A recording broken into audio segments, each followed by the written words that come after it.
right, now let's talk about fractional equations. Fractional equations are equations that have fractions.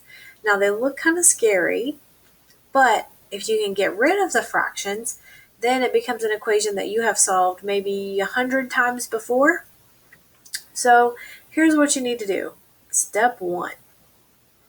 You need to get a common denominator for the entire equation.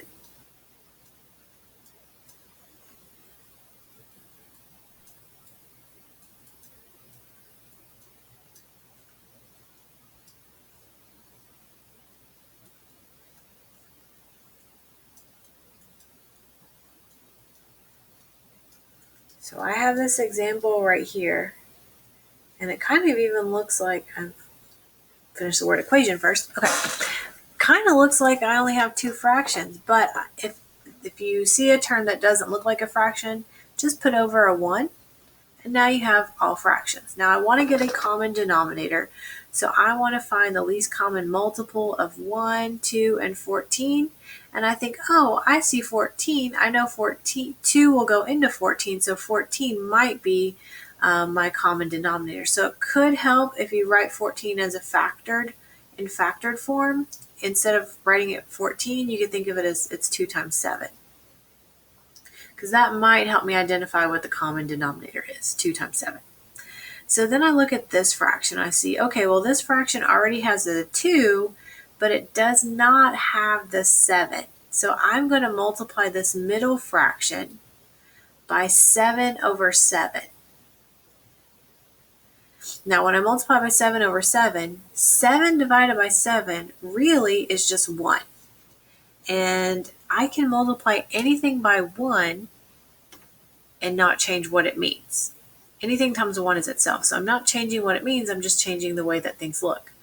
So we call this multiplying by a funny form of 1. So you'll see us multiplying fractions by different things, but really, ultimately, it's being multiplied by 1. We're just trying to change the way that it looks so that it has a common denominator, and then we can combine everything. So this fraction, we're multiplying by 7 over 7. The 1, let's see, it doesn't have the 2 or the 7 that this one had, so I'm going to multiply this fraction by 2 times 7 over 2 times 7, and then the same thing for this last one. I'm going to multiply it by, get a different color, orange, okay, 2 times 7 over 2 times 7. Okay, so let's see what we have. 2 times 7 times 2 would be 14 times 2, which is 28x. Over 2 times 7 is 14. Then minus, for the 1 over 1, that would be 2 times 7 over 2 times 7. So minus 2 times 7 is 14 over 14.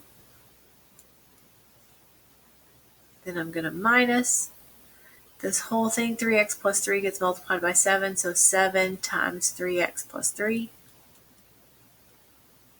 over 2 times 7 is 14 equals 2x minus 5. It didn't get multiplied by anything, over 14. So if you notice, my entire equation has a common denominator of 14. So check, we have a common denominator for the entire equation. Cool.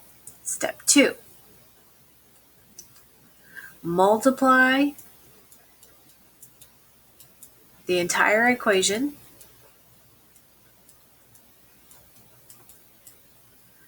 by the denominator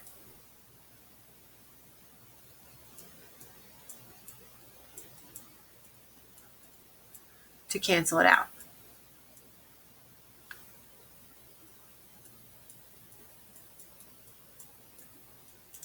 So remember, way back we said you can do whatever you want to an equation as long as you do the same thing to both sides. So I'm going to multiply both sides by 14.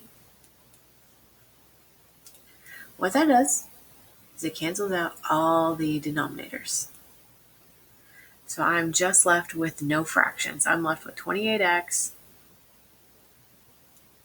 minus 14 minus 7 times 3x plus 3 equals 2x minus 5. Ta-da! And now I have a problem that I can solve similarly to the ones that we just did. Now, remember we need to distribute first. Oops, so then I'll have 28x minus 14 minus 21x. 7 times 3 is minus 21 equals 2x minus 5.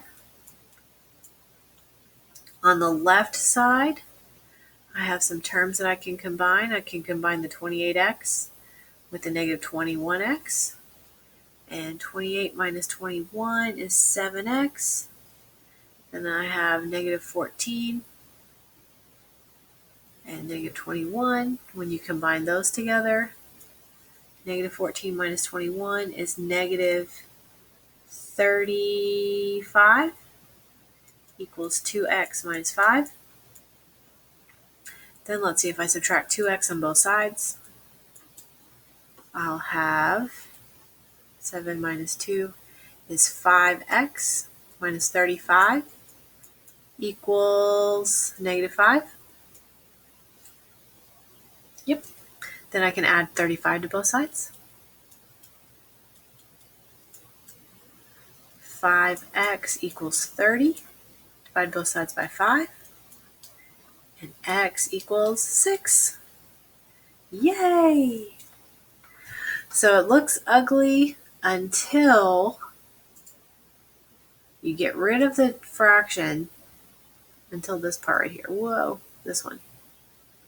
Once you get to right here, it's pretty quick. Okay, second one.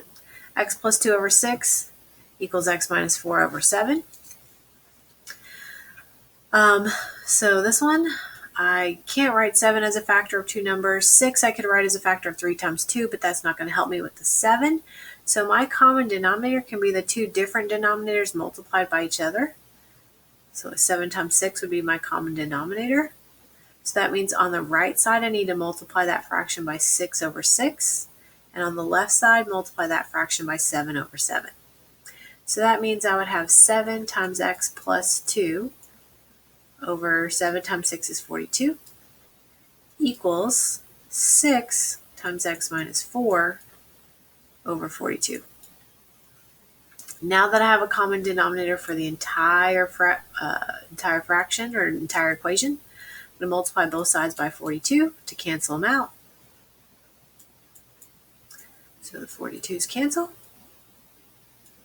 And I just have the equation 7 times x plus 2 equals 6 times x minus 4. Distribute the 7. 7x plus 14 equals, distribute the 6, 6x minus 24. Subtract 6 on both sides. Come over here. Whoa. 7x minus 6x is x plus 14 equals negative 24. Right? Yes. And then I'll subtract 14 on both sides. X equals negative 38.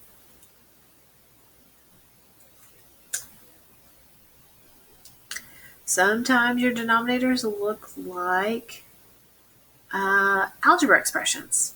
But if I can't factor x plus 8 to look like x minus 9, then my denominators will just be the product of the two individual factors.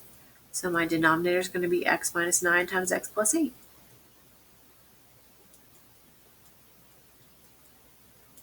Now, you might, if you're tempted, you'd be like, okay, now I have a common denominator. Let's just solve the equation. So 2 times x minus 9 equals 3 times x plus 8. 2x minus 18 equals 3x. 3 times 8 would be 24. I'm going to subtract the 3x on both sides. Negative 1x minus 18 equals 24. Add the 18 to both sides. Negative 1x equals 42. Yes. Divide both sides by negative 1. X will be negative 42. And let's look.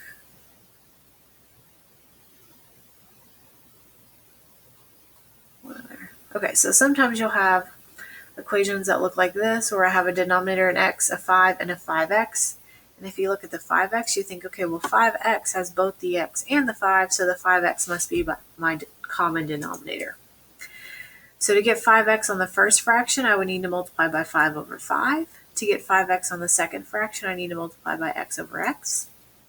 So 5 times 8 would be 40 over 5x minus 4x over 5x equals negative 8 over 5x. Then we have a common denominator for the entire fraction, the entire equation.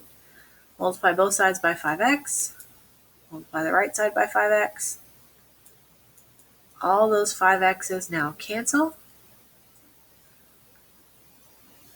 So now I have the equation 40 minus 4x equals negative 8. So I'll subtract 40 on both sides. Negative 4x equals negative 48, because negative 8 plus negative 40 is negative 48. Divide both sides by negative 4, and we get that x equals positive 12.